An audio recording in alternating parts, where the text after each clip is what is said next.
Welcome to my channel. Tonight, I'm going to tell you about a beast. They call it a monster, a destroyer, a cosmic nightmare that devours entire stars for breakfast. The largest, most powerful black hole ever discovered, shining with a brilliance that outshines 100 trillion suns, sitting at the edge of the observable universe, like a king on a throne of crushed galaxies. Its name is TN 618. But here's what they don't tell you. This monster has been sitting in the same spot for 10 billion years, not destroying but stabilizing, not devouring chaos, but creating order. Right now, the sun feels like the ultimate anchor of our lives, a massive burning sphere of plasma that holds the planets in their orbits and dictates the rhythm of our days. Yet, compared to the object we are visiting tonight, our sun is nothing but a single fading grain of sand. We are traveling to the edge of the observable universe, to a coordinate in the deep sky known as TN 618, an object so large it breaks the theoretical models of stellar formation, and so luminous that it outshines the combined light of every star in our galaxy 100 times over. They call it a beast, a monster, a destroyer of worlds, using language that implies malice or danger. But tonight we will strip away the fear to see it for what it truly is. This is a place where gravity is so absolute that it holds the fabric of the universe together. A gravitational well so deep that it stabilizes the surrounding cosmos, like a heavy stone placed in the center of a trembling sheet. We think of black holes as empty voids where matter goes to die, but TN 6118 is not a hole. It is a mountain, a towering peak of mass and energy that has stood since the early epochs of the universe, burning as a lighthouse across the dark ocean of time. To comprehend the entity known as TN 618, we must first calibrate our understanding of weight, moving away from the terrestrial definition of kilograms and pounds, and shifting our perspective to the astronomical standard of the solar mass. This unit represents the total amount of matter contained within our own sun, a sphere of hot plasma so large that 1 million Earths could fit comfortably inside it, held together by the inward crush of self-gravity, which balances the outward pressure of nuclear fusion. Our sun, for all its life-giving warmth and immense size relative to our planet, is merely a single integer in the grand calculus of the cosmos, a standard candle against which the monsters of the deep are measured. In the center of our own galaxy, the Milky Way, there resides a supermassive black hole known as Sagittarius A star, an object that dictates the orbital mechanics of the stars in the galactic core. Sagittarius A star contains the mass of approximately 4 million suns, a concentration of matter that whips nearby stars around it at significant fractions of the speed of light, demonstrating the terrifying grip of its gravitational potential.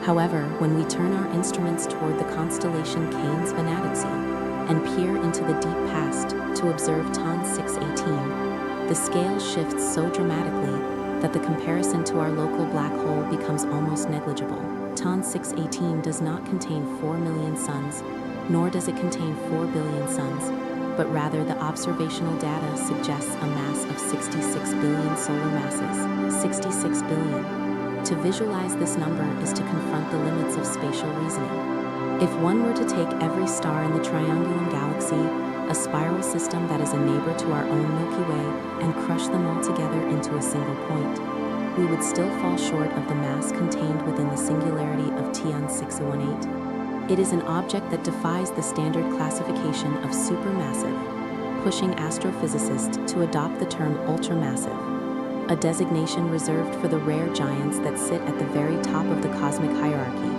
acting as the gravitational anchors of the early universe. The existence of such an object creates a profound intellectual knot regarding the formation of structure in the cosmos.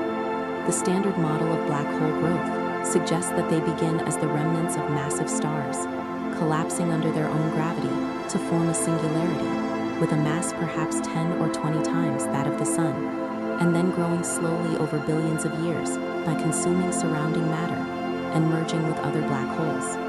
However, for TN 618 to have reached 66 billion solar masses by the time the light we see was emitted, it would have had to feed at a rate that challenges our understanding of the early universe's timeline. This paradox suggests that TN 618 may be a direct collapse black hole, an object born not from the death of a star, but but from the direct catastrophic collapse of a primordial gas cloud, a cloud so massive and pristine that it bypassed the stellar phase entirely and collapsed directly into a singularity. In this scenario, the black hole did not need to feed and grow over eons. It was born as a giant, a heavy seed planted in the fertile soil of the early universe, anchoring the formation of the galaxy that surrounds it. TN 6118 is not a destroyer that wandered into a galaxy and began to consume it, but rather the architect of the galaxy itself, a gravitational hub around which the gas and dust organized themselves, creating the structure that would eventually give birth to stars. This immense mass creates a distortion in the fabric of space-time that is difficult to overstate, creating a gravity well so deep that the geometry of the universe around it is pulled into a shape that resembles a bottomless funnel. According to Einstein's theory of general relativity, mass tells space how to curve, and space tells matter how to move. In the vicinity of TN 618, this curvature is extreme, bending light rays into closed loops and altering the flow of time itself. The gravitational influence of this object extends far beyond its immediate vicinity, dominating the dynamics of the surrounding galaxy and influencing the motion of gas clouds thousands of light years away, creating a sphere of influence that is truly galactic in scale. The immense mass of TN 618 also exerts a profound influence on the space-time around it, creating a gravity well so deep that it produces a significant gravitational redshift, slowing down the vibrations of the light waves as they climb out of the potential well. This effect is a direct manifestation of general relativity, demonstrating that time itself runs slower in the presence of such a massive object, creating a region where the frantic pace of the universe is dilated into a slow rhythmic pulse. To an observer near the event horizon, the universe outside would appear to speed up, encompassing eons of history in a matter of moments. But from our perspective, the black hole is frozen in time, a relic of the past that refuses to age. When we consider the physical size of the event horizon, the boundary beyond which no information can escape, the 66 billion solar masses translate into a diameter that is staggering in its proportions. The Schwarzschild radius, which is the mathematical radius of the event horizon, is directly proportional to the mass of the object. For a black hole the size of the Sun, the radius is only 3 kilometers, a microscopic pinprick in space. But for TN 618, the Schwarzschild radius is approximately 1,300 astronomical units. To put this into a perspective that aligns with our local geography, 1 astronomical unit is the distance from the Earth to the Sun, a journey that takes light 8 minutes to complete. If we were to replace the Sun with TN 6118, the event horizon would not merely swallow the Earth, Mars, and Jupiter, but it would extend far beyond the orbit of Neptune, beyond the Kuiper Belt and deep into the scattered disk where the comets reside. The entire solar system, the stage for all of human history and robotic exploration, would be lost within the deep black sphere of the event horizon, occupying a volume less than 1% of the total capacity of the beast. A photon of light, traveling at the fastest speed possible in the universe, would take nearly a week to cross the diameter of TN 6118, traversing a region of absolute darkness that is larger than the distance between stars in a dense cluster. This boundary, the Schwarzschild radius, defines the sphere of influence from which light cannot escape. It is a sphere of absolute darkness so large that a beam of light would take nearly a week to travel across its diameter. A vast, silent region of space where the laws of causality are suspended and time itself begins to lose its meaning. Inside this boundary, all paths lead inevitably to the center, but outside, in the accretion disk, matter still has a chance to shine, releasing its energy in a final brilliant display before fading from the visible universe. This immense scale introduces a counterintuitive phenomenon known as the density paradox, which is a concept that often brings a sense of calm to the contemplation of these giants. We typically associate black holes with extreme density, imagining matter crushed to a point where physics breaks down. And while this is true for the singularity at the center, the average density of the black hole, defined as its mass divided by the volume enclosed by the event horizon, actually decreases as the mass increases.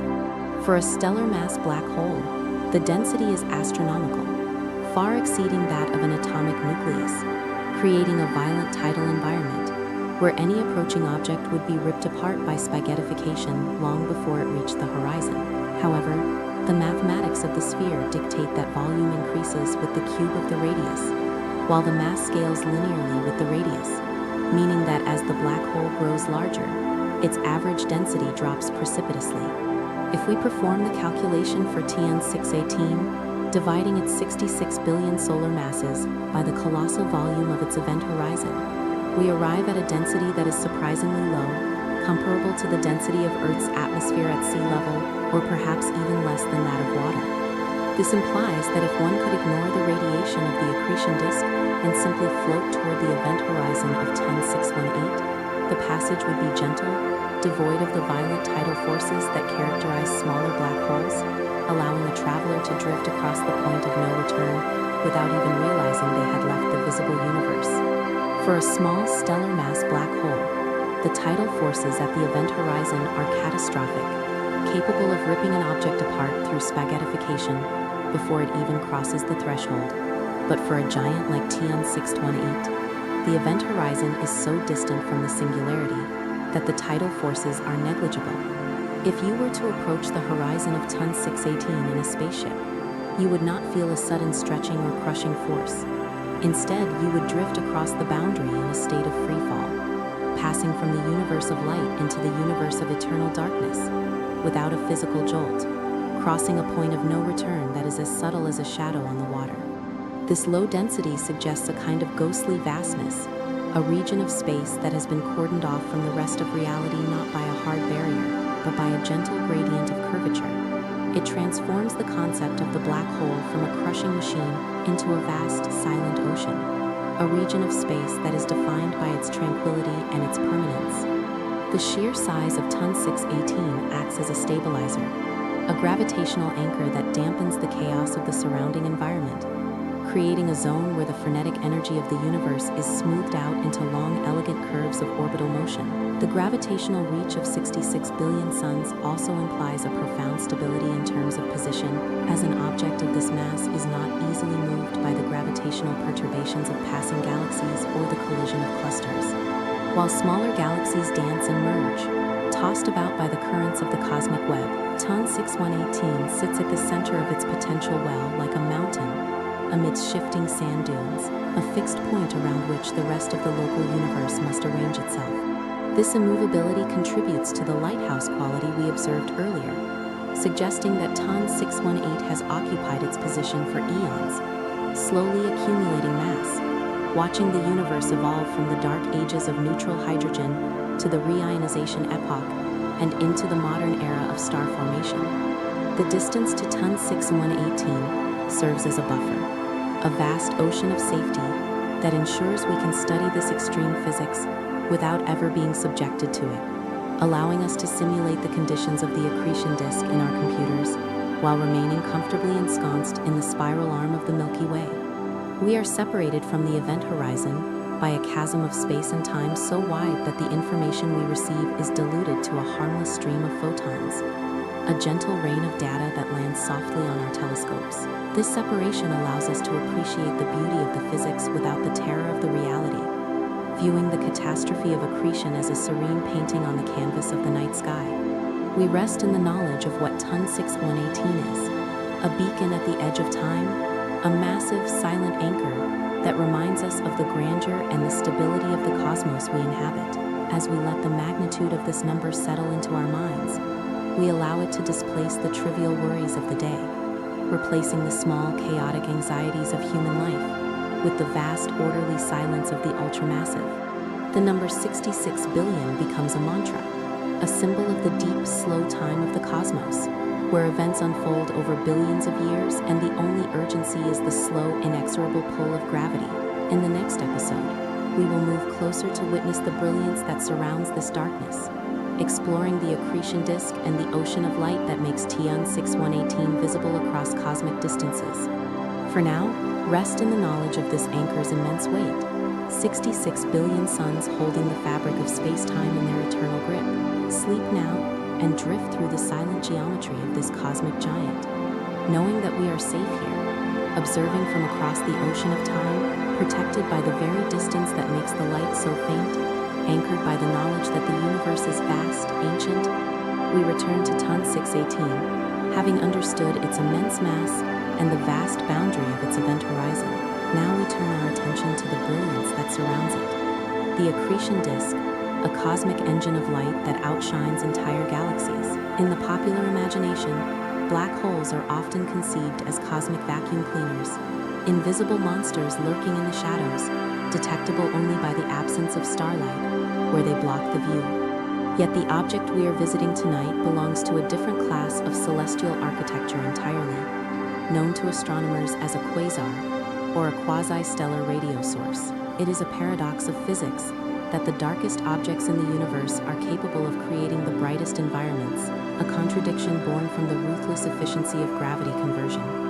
The light we see from Ton 618 is not the gentle thermal glow of a star like our Sun, which produces energy through the steady nuclear fusion of hydrogen into helium, a process that is relatively inefficient and calm. Instead, the light of Ton 618 is generated by a much more violent and efficient mechanism known as accretion, where gas and dust are pulled inward by the irresistible force of gravity, spiraling down toward the event horizon like water circling a drain. As this matter falls, it enters a region known as the accretion disk, a vast, flattening structure of superheated plasma that spins at a significant fraction of the speed of light, creating an environment of extreme friction and magnetic turbulence.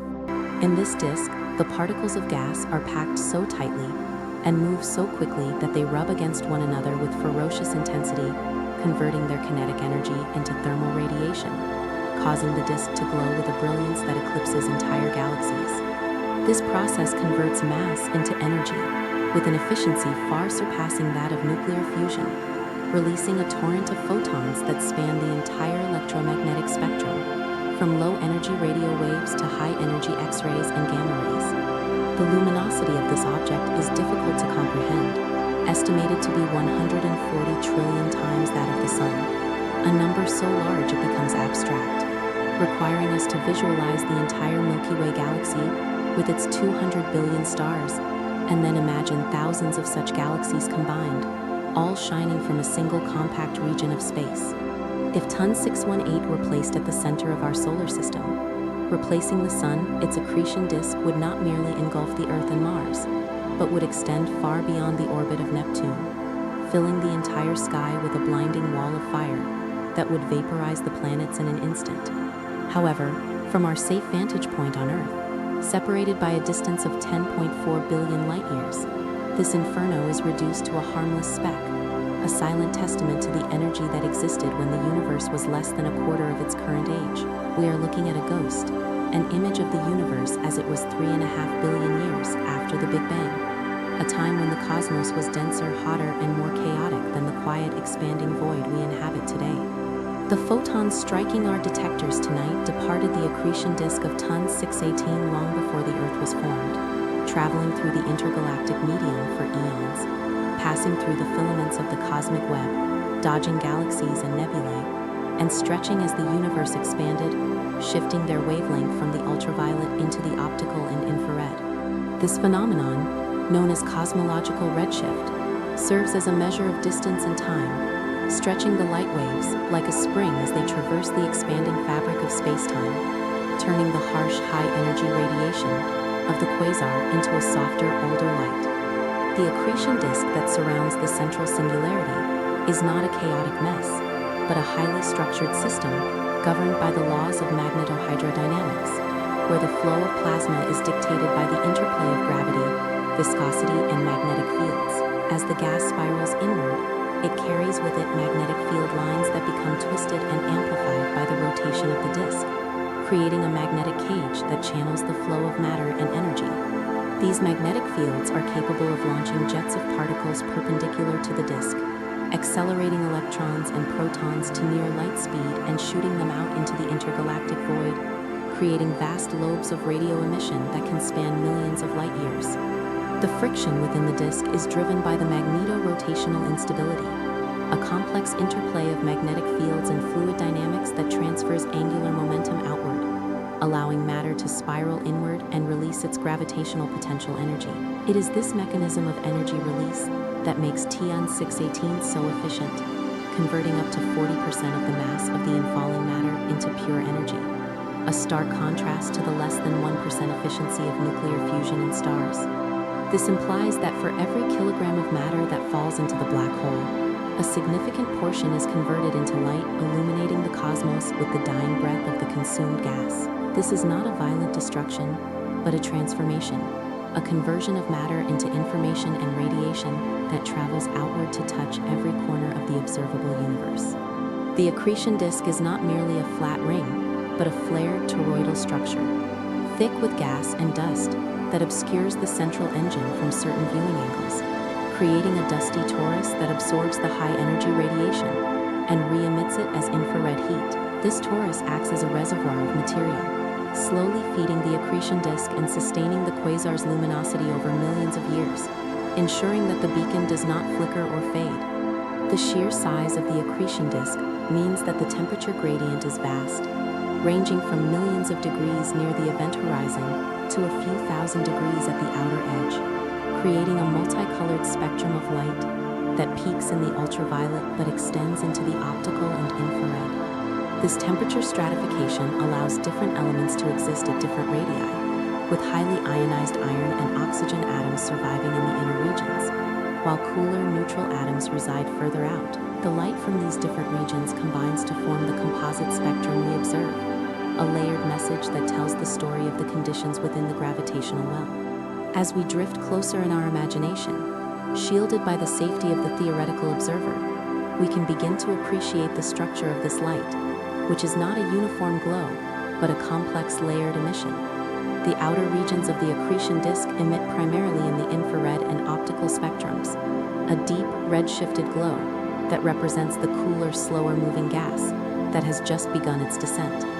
As we move inward, crossing the orbital paths where planets would be if they could exist here, the light shifts into the ultraviolet, invisible to the human eye, but blinding to our instruments, representing the increasing velocity and temperature of the material. Finally, closest to the event horizon, the radiation hardens into X-rays, a screaming high-frequency emission. This stratification of light creates a rainbow of temperatures, a spectral map that allows astronomers to reconstruct the anatomy of the beast without ever seeing it directly. Because of this extreme luminosity, the region surrounding the black hole is sterilized of all complexity, reduced to a plasma of fundamental particles where no chemistry can occur and no molecular bonds can hold. It is a realm of pure physics, where the only laws that apply are those of magnetohydrodynamics and general relativity, governing the flow of the charged gas as it whips around the central mass. The concept of the Eddington limit is crucial to understanding why Tian 618 shines so brightly but does not blow itself apart, representing the balance point where the outward pressure of the radiation matches the inward pull of gravity. For an object of this mass, the Eddington luminosity is immense, allowing it to shine with the brilliance of trillions of suns without disrupting the inflow of matter that fuels it, maintaining a delicate equilibrium between feeding and radiating. It is a self-regulating system, a machine made of gravity and light that has tuned itself to operate at maximum efficiency, converting the chaos of the early universe into a steady, structured beam of energy. Tian 618 exists in a delicate equilibrium at this limit, a majestic standoff between the crushing weight of 66 billion solar masses and the explosive power of its own brilliance. The stability of this light is another marvel of its engineering, for while many active galactic nuclei flicker and flare on timescales of days or weeks, the sheer size of Tian 618 implies a longer, slower rhythm to its variability. The light we see today is the average of processes that occur over a volume of space larger than our solar system, meaning that any sudden changes are smoothed out, averaged into a steady, unblinking stare. It does not twinkle like a star, nor does it pulse like a pulsar. It simply shines, a constant, unwavering presence in the constellation of Cain's Venatici. This constancy adds to the hypnotic quality of the object, suggesting a permanence that transcends the fleeting lives of stars and civilizations. It is a light that was shining before the first multicellular life emerged on Earth, and it will likely continue to shine long after the sun has expanded into a red giant and consumed the inner planet. There is a profound serenity in contemplating a power source of this magnitude, one that operates without maintenance, without fuel shortages, and without the need for external intervention. The fuel for this engine is gravity itself, the most abundant and reliable force in the universe, ensuring that as long as there is matter to consume, the beacon will remain lit. The stability of this light is remarkable, shining with a consistency that allows us to use it as a reference point, a fixed beacon in a universe where everything is in motion, while the stars in our own galaxy shift and drift over millions of years. The great distance of Tian 618 makes it appear effectively motionless, a celestial anchor that helps us define our own position in space. It is a lighthouse that does not rotate, a steady beam that has cut through the darkness for 10 billion years, outlasting the lives of countless stars and witnessing the collision and merger of entire galaxies. As we drift deeper into the concept of this cosmic giant, we must recognize that its power is not a threat to us, but a necessary component of the cosmic ecosystem, regulating the growth of its host galaxy. The intense radiation and particle jets launched by the quasar heat the surrounding intergalactic gas, preventing it from cooling and collapsing to form new stars, thereby limiting the size of the galaxy and keeping it in equilibrium. In this sense, Tian 6118 is a gardener, pruning the growth of the galaxy to prevent it from becoming too dense and chaotic, maintaining a balance between the black hole and the stellar population. This collimation of the light creates two distinct cones of ionization that blast out into the intergalactic medium, heating the surrounding gas and preventing the formation of new stars in the host galaxy. In this way, Tian 618 acts as a regulator of its own environment, shaping the galaxy that surrounds it, ensuring that the structure remains stable over cosmic timescales. If we were to position ourselves at a safe distance, perhaps a few thousand light years away in the halo of the host galaxy, the quasar would appear not as a point, but as a dazzling diamond-like brilliance that dominates the sky, casting sharp shadows and drowning out the background stars. But from our current vantage point, 10 billion light years away, this inferno is reduced to a gentle whisper of ancient photons, a message from the early universe delivered to our telescopes with the patience of deep time. While we see Tian 6118 as a blazing quasar, it is possible that in the present day, 10 billion years after the light we see was emitted, the black hole has gone dormant, its accretion disk depleted and its jets silenced. It may now be a sleeping giant, a dark invisible sphere of 66 billion solar masses sitting quietly in the center of a dark galaxy, detected only by the orbital motions of the stars that circle it. This thought adds a layer of melancholy to our observation, reminding us that we are looking at a memory, a vibrant image of a youth that has long since faded into the quiet maturity of the cosmos. In our final episode, we will take the journey across the event horizon, experiencing the time dilation and the mysterious interior of this cosmic giant. But for tonight, rest in the glow of this ancient light, a beacon that has traveled 10 billion years to reach us, carrying with it the story of a universe that was young, hot, and full of energy. Sleep now in the knowledge that even the brightest lights in the cosmos operate under the steady hand of physical law, converting chaos into order, darkness into brilliance, and matter into the radiance that illuminates the void. We have seen the mass, we have witnessed the light. Now we take the final step, crossing the event horizon and experiencing the strange, gentle passage into the interior of Tian 6118. This is the journey that no information can return from, the descent into a realm where time bends, where causality breaks, and where the familiar rules of the universe give way to something more profound and eternal. Yet for a black hole of this immense scale, this crossing is not a violent plunge, but a quiet drift into the forever. The immense mass of Tian 6118 exerts a profound influence on the space-time around it, creating a gravity well so deep that it produces a significant gravitational redshift, slowing down the vibrations of the light waves as they climb out of the potential well.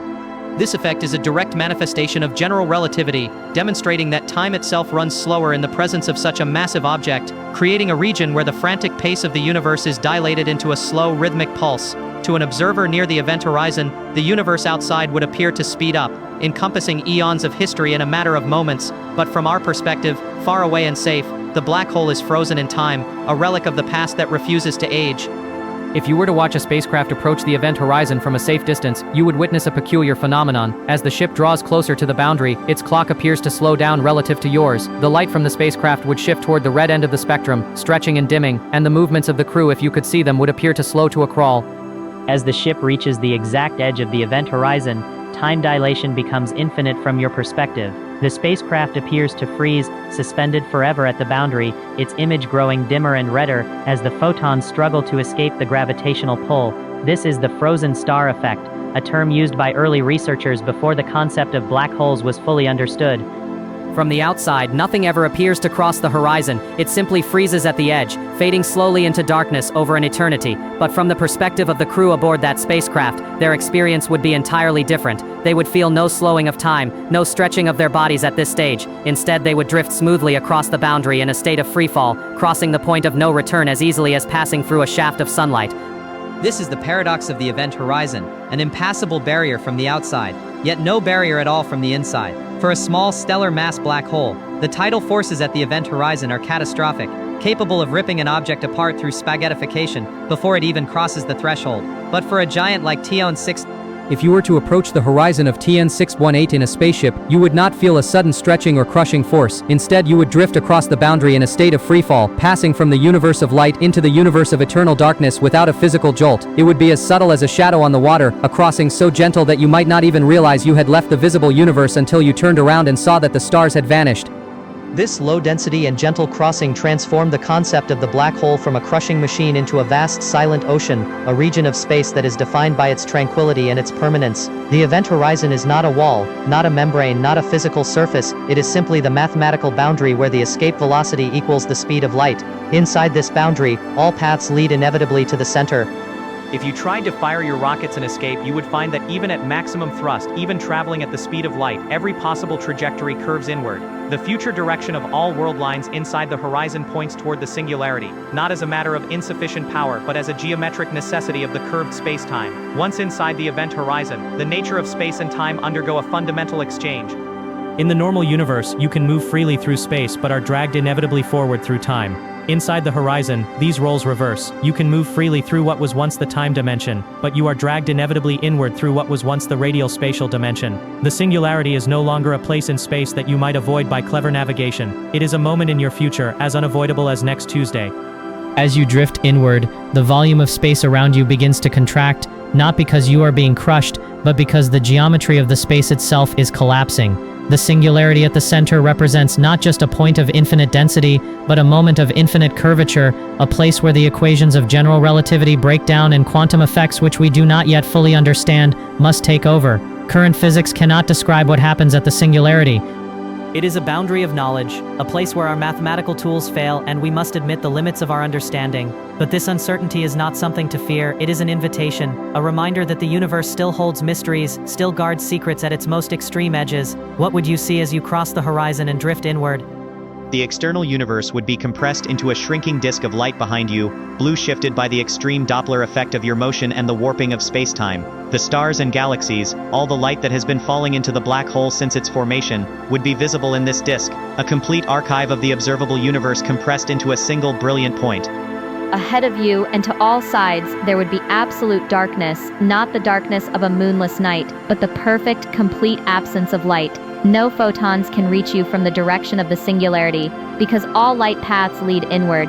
There is no light coming from deeper within to illuminate your descent. You would be surrounded by silence and shadow, drifting through a geometry that is contracting around you, guided only by the inevitable pull toward the center. The journey from the event horizon to the singularity, even for an object as large as TN618, would not take long from your perspective. Despite the enormous size of the horizon, once inside, the collapse of space accelerates, and you would reach the center in a finite amount of proper time, perhaps hours, perhaps days, depending on your trajectory, but never an eternity. At the singularity, our current understanding of physics reaches its limit.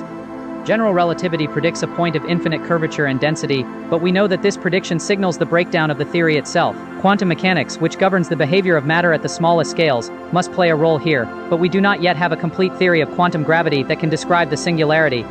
Perhaps the singularity is not truly a point of infinite density, but a region of space-time governed by quantum foam, a seething, fluctuating structure at the Planck scale. Perhaps it is a gateway to another region of space-time, a white hole or a bridge to another universe, as some speculative theories suggest. Or perhaps it is simply the end, the final destination of matter and energy, removed from the universe, held in a state that we cannot yet imagine or describe. This uncertainty does not diminish the majesty of the black hole, it enhances it.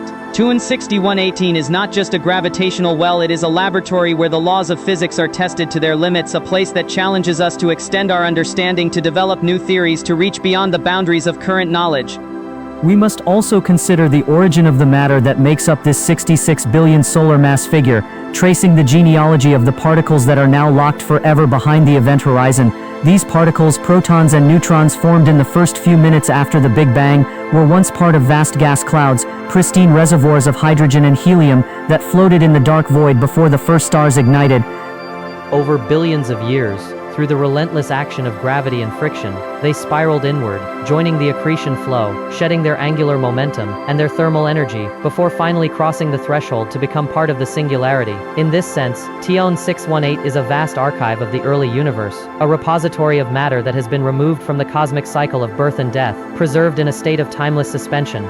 The light we observe from TUN 618 is the result of this final surrender, a thermal emission from gas that has been heated to millions of degrees by the friction of its own descent. This radiation spectrum is complex, characterized by broad emission lines of hydrogen, carbon, and magnesium, elements that were forged in the cores of the very first stars and then scattered into the void, only to be captured by the gravity of the black hole.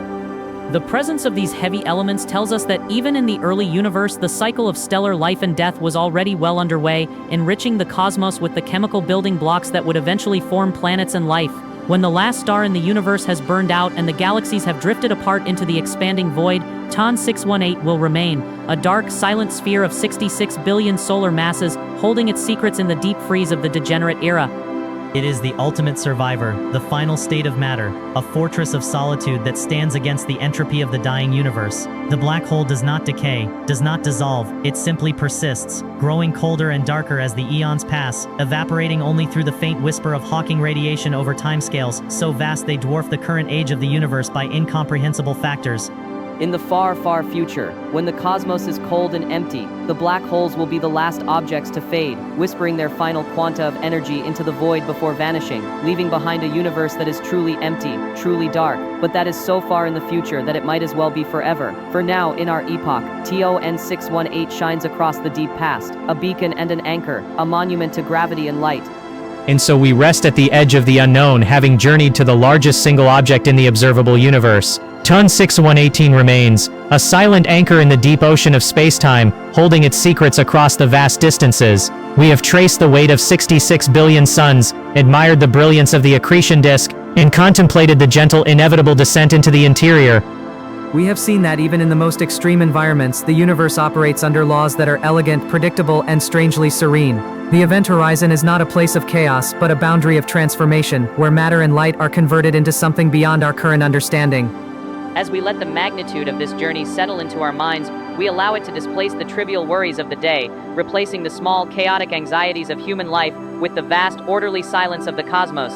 Sleep now, knowing that even in the infinite cosmos, there are structures of stability and permanence. Drift through the silent geometry of this cosmic giant, knowing that we are safe here, observing from across the ocean of time, protected by the very distance that makes the light so faint. The universe is vast, ancient, and remarkably stable. TUN 618 stands as proof of this stability, a lighthouse that has burned for 10 billion years, a mountain of gravity that anchors the fabric of space-time, a testament to the enduring power of physical law. Rest in this knowledge, and let the deep time of the cosmos carry you into peaceful sleep. Good night.